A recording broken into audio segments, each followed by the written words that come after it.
एक बड़ी खबर का रुख कर रहा है। फरीदाबाद में आरएसएस और बीजेपी की बड़ी बैठक हुई है। विधानसभा चुनाव की रणनीति को लेकर इस बैठक में चर्चा हुई है। इस तरह की जानकारी निकलकर सामने आ रही है। प्रदेश स्तर के बड़े नेता इस बैठक का हिस्सा बताए गए। आपको बता दें कि विधानसभा चुनाव की तारीखों का ऐलान हो चुका है। मंत्रणा का दौर चल रहा है, बैठकों का दौर चल रहा है। फरीदाबाद में आरएसएस और बीजेपी के तमाम बड़े नेता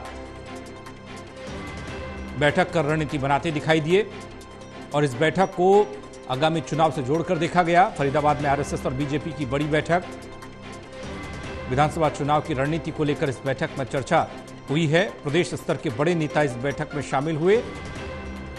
फरीदाबाद में बीजेपी और आरएसएस की बड़ी बैठक, तमाम बड़े पदाधिकारी इस बैठक का हिस्सा थे। ये जानने और समझने की कोशिश की इस बैठक का एजेंडा क्या था, किस तरीके से इस बैठक में बातचीत हुई, क्योंकि बीते लोकसभा चुनाव में बीजेपी के खाते में सिर्फ 5 सीटें रहीं। 5 सीटें बीजेपी ने अपने हाथ से गंवा दी, क्योंकि यह कहा गया कि कहीं ना कहीं तालमेल की कमी है। लेकिन इस बैठक में जो फरीदाबाद में हुई है, इस बैठक में क्या हुआ, शुरुआती खबर यह निकल कर आ रही है कि फोकस विधानसभा चुनाव पर ही था।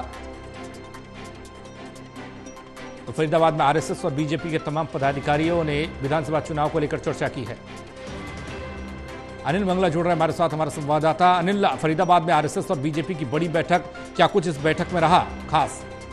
जी, मैं आपको बता दूं, चुनाव का माहौल है। चुनाव को देखते हुए ये बैठक रखी गई है और ना ही इसमें किसी विधायक को, जो यहाँ पे कैबिनेट मंत्री हैं पंडित मुकुल शर्मा, उनको भी इस बैठक में शामिल नहीं किया गया।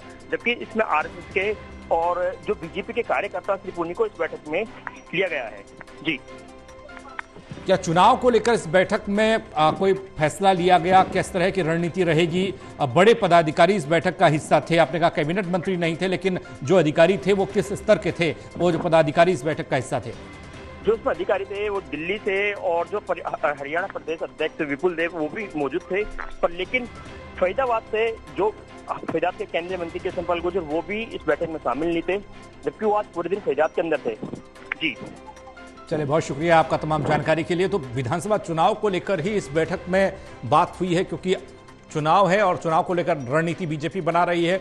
आरएसएस भी लगातार सक्रिय नजर आती है, क्योंकि लोकसभा चुनाव के बीच में प्रचार के दौरान आरएसएस ने दखल दिया था। आरएसएस सामने आई थी। आरएसएस के तमाम जो कार्यकर्ता हैं उन लोगों ने काम किया था और यहाँ विधानसभा चुनाव से पहले फरीदाबाद में एक बड़ी बैठक हुई है। बड़े पदाधिकारी बीजेपी और आरएसएस के इस बैठक में शामिल हुए।